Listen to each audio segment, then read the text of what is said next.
जरा जज्बे ना सुनो भी जज्बे ना। किस घर के आंगन में, बात बड़ी सच्ची है यार, इस बात में झूठ भी कोई, इस बात में झूठ भी कोई, मुबालगा भी कोई, 16 आने बात ठीक है। किस घर के आंगन में,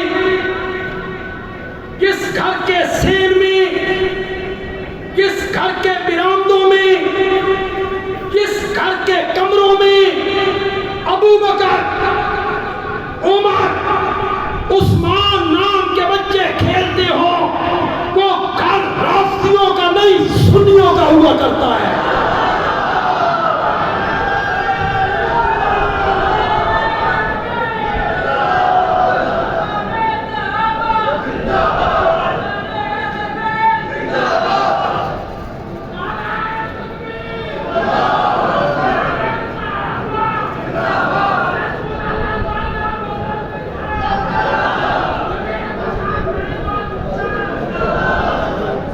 बैठे जरा, एक मिनट बैठे।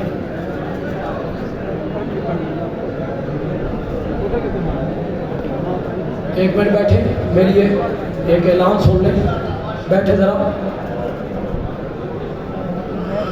यहाँ मेरी बात सुने जरा, खामोशी से सुने भाई। यहाँ